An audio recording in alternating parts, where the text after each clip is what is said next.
வணக்கம். News today I செய்திகளுக்காக செய்தி வாசிப்பாளர் அபிதா ராஜேந்திரன்.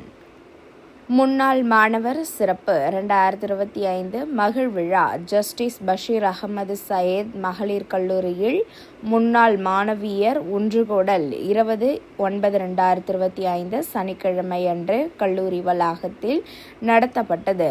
இந்நிகழ்வின் மையக்கருத்து மகிழ் விழா வேர்களை தேடி என்பதாகும். கல்லூரி முதல்வர் மற்றும் தாளாளர் முனைவர் அப்துல் அஜீஸ் அவர்கள் வரவேற்புரை நல்கி முன்னாள் மாணவர்களின் சாதனைகளை பாராட்டி சங்கத்தின் செய்தி மாடலை வெளியிட்டார். முன்னாள் மாணவர் சங்கத்தின் ஆண்டறிக்கையை முன்னாள் மாணவர்களின் இணைச் செயலாளர் முனைவர் ரைசுனிசா அவர்கள் வழங்கினார். மேலும் முன்னாள் மாணவர்களான திருமதி ரவுஃபா மற்றும் செல்வி ஸ்ரீரஞ்சனி அவர்களும் சிறப்பு விருந்தினராக கலந்து கொண்டு நிகழ்வை சிறப்பித்தார்கள்.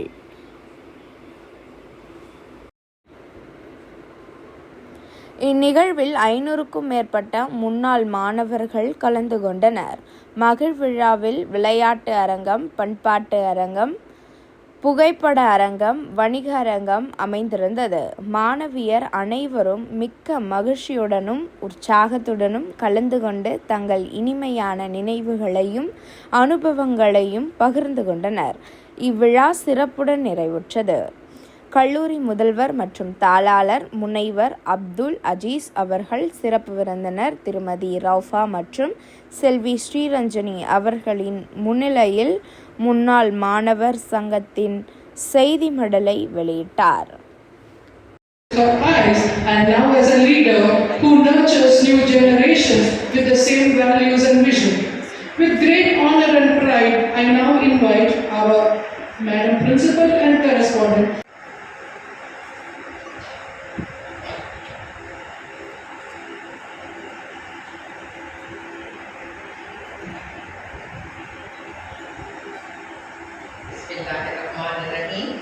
I begin in the name of the Almighty, the Beneficent.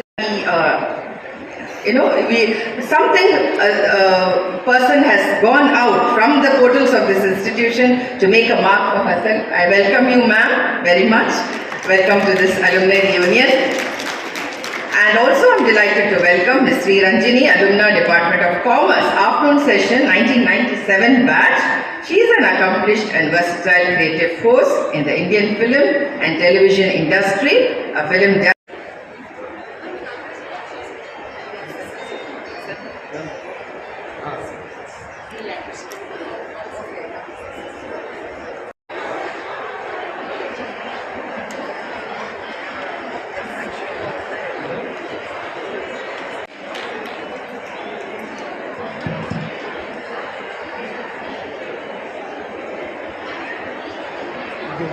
Most comfortable language. Would you want me to speak in Spanish, in German, in Urdu, in Hindi? Okay, இது எதுவுமே எனக்கும் தெரியாது. ஸோ நீங்கள் சொன்னாலே தமிழில் நான் பேச போகிறேன். ஸோ தமிழ் ஆர் இங்கிலீஷ் ரெண்டையும் கலந்தடிச்சு கொஞ்சம் ஆளுக்கு கற்றுட்டு பேசிட்டு போகலாம் பார்த்தேன். So it's such a pleasure to be here. And how many of you all are front benchers? We have to trace back our roots, right? How many front benches? Wow, okay.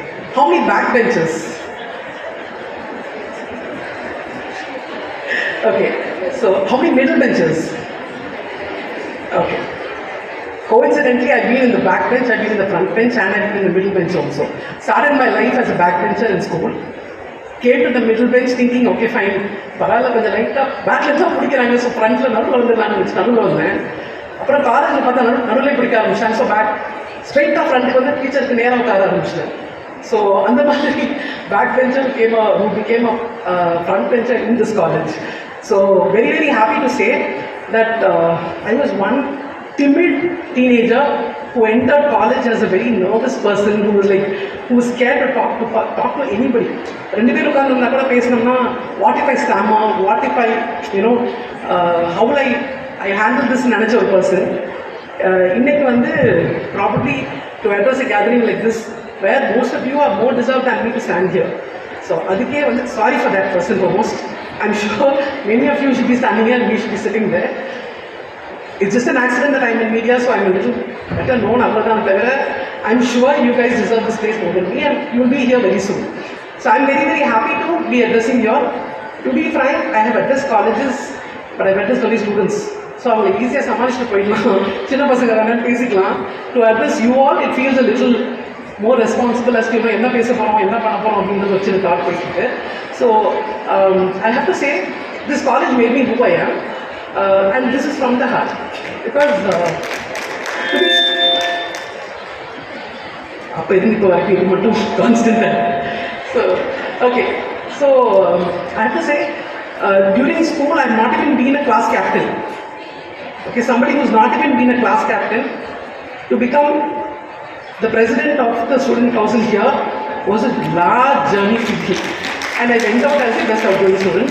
இதெல்லாம் வந்து பெருமைப்படுறதுக்கு இல்லை, இதெல்லாம் இந்த college எனக்கு கொடுத்ததுன்னு சொல்லியிருக்காங்க. This is purely that, you know, this college gave me that space, and I explored myself constantly here. To be frank, I was somebody who was like, as I told you, I'll be scared that what if that man picks me and asks me a question, what will I do? அப்படி இருந்த ஒரு person கையெல்லாம் தூக்க மாட்டான், நல்லா கீழே புரிஞ்சு உட்காந்து அப்போதான் தலை தெரியாது. நிறைய பேர் பண்ணியிருக்கீங்க தானே, டீச்சர்ஸ் பார்க்கக்கூடாதுன்றதா லைட்டாக அப்படி புரிஞ்சு உட்காந்துருது. கம்மியாக்களோட நண்பர் நான் பண்ணியிருக்கேன்ப்பா, இப்போ அவங்க ஒரே ஒரு ஆள் மட்டும் தான் எனக்கு சப்போர்ட் கொடுத்துட்டு நினைக்கிறேன். So from being that kind of a person பெரிய கான்ஃபிடன்ஸ் கொடுத்தது. சரி, நம்ம வந்து பெருசாக ட்ரீம் பண்ண முடியும் லைஃப்பில், ஏன்னா நம்மளால ஜெயிக்க முடியும் அப்படின்ற கான்ஃபிடென்ஸை பில்ட் பண்ணதே இந்த ஸ்டேஜ் தான். ஆஃப்டர் காலேஜ் நான் ஆக்சுவலி மிஸ் ஜேபிஏஎஸ் செகண்ட் ரன்னர் அப்போ வந்தேன். அது இன்னும் கான்ஃபிடென்ஸ் கொடுத்தது. சரி, நம்ம கொஞ்சம் அழகாக இருக்கும் போல இருக்கு அப்படின்னு கொஞ்சம் கான்ஃபிடென்ஸும் கொடுத்தது. ஸோ எல்லா கான்ஃபிடென்ஸுமே எனக்கு கொடுத்தது இந்த காலேஜ், இந்த ஸ்டேஜ். நான் காலேஜில் வந்து best outgoing student of the year. So நான் எப்போவுமே இந்த ஸ்டேஜை நான் ரொம்ப லவ் பண்ணுவேன். எனக்கு ஒரே ஒரு வருத்தம் என்னென்னா, நீங்கள் நான் டான்ஸ் ஆடும்போது எந்த மூமெண்ட்டும் எனக்கு கேப்சராக இல்லை. நான் சொல்லும் போது நான் அங்கே டான்ஸ் ஆடிருக்கேன், அவ்வளோ டான்ஸ் ஆடிருக்கேன். இப்போது இருக்கிற பசங்களுக்கு கையில் ஃபோன் இருக்குது, செல்ஃபி இருக்குது, வீடியோஸ் எடுத்து வச்சுக்கிறாங்க. இப்போ நான் இங்கே ஆடி இருக்கேன்றது எனக்கு எல்லாமே கேப்சர், என்னோட மைண்டில் மட்டுமே கேப்சர் ஆகிருக்கு. ஸோ இந்த காலேஜ் விட்டு வெளியில் போகணுன்னா it was not that easy. Lot of struggles இருந்தது. என்ன பண்ண போகிறோம் லைஃப்பில் எல்லாருக்குமே இருக்கும், நம்ம என்ன ப்ரொஃபஷன் சூஸ் பண்ண போகிறோம். நான் படித்தது காமர்ஸ், ஆனால் என்னோட பேஷன் ஃபுல்லாகவே நம்ம வந்து மீடியாவில் ஃபிலிம்ஸில் ஏதாவது பண்ணணும் அப்படின்றது மட்டும் மைண்ட்ஃபுல்லாக இருந்தது. யாரை கேட்டாலும் பிகாம் படிச்சிருக்கியா, சரி பிகாம் படிச்சுட்டு என்ன பண்ணுவேன் அப்படின்னு கேட்கும்பொழுது ஆப்வியஸ்லி ஏதாவது ஒரு பேங்க் வேலைக்கு போகணும், இல்லைன்னா சிஏ பர்சியூ பண்ணணும், இல்லைன்னா வந்து பிஜி பண்ணணும். என்னோட சர்டிஃபிகேட்ஸ் இருக்குல்ல, இந்த காலேஜில் நான் வாங்கின அத்தனை சர்டிஃபிகேட்ஸ்னா எனக்கு செல்வராகவன்ற ஒரு பெரிய டைரக்டர் கிட்ட ஜாயின் பண்ணுறதுக்கு அது ஒரு விசிட்டிங் கார்டாக இருந்தது. We saw all my certificates. ஓ, டான்ஸில் இவ்வளோ வாங்கியிருக்கேன், நீ இவ்வளோ எல்லா கல்ச்சுரல் ஆக்டிவிட்டீஸ்லையும் பார்ட்டிசிபேட் பண்ணியிருக்கேன். So you have so much passion towards cultural activities. So you are the right person to be in this industry. அந்த சர்டிஃபிகேட்ஸ் தான் எனக்கு ஒரு விசிட்டிங் கார்டாக இருந்தது. So I always think that எவ்வளோ ஸ்ட்ரகிள்ஸ், எவ்வளோ ரிஜெக்ஷன்ஸ், எவ்வளோ ஃபெயிலியர்ஸ், ஸோ எல்லா ரிஜெக்ஷனுமே it is ஜஸ்ட்டாக வந்து ரீடைரக்ஷன் தான், வேற ஒரு பாத்துக்கு போகிறதுக்கான ஒரு விஷயம் தான் நமக்கு. So never give up in your life. எதுவுமே நம்மளை ஸ்டாப் பண்ணக்கூடாது. இங்கே நிறைய பேர் கல்யாணம் ஆகிட்ட அப்புறம் நம்மளால் ஒன்றும் பண்ண முடியாதுன்னு நினச்சிருக்காங்க. பட் நான் கல்யாணம் ஆன அப்புறம் தான் என்னோடய ஃபர்ஸ்ட் படமே டைரக்ட் பண்ணேன்.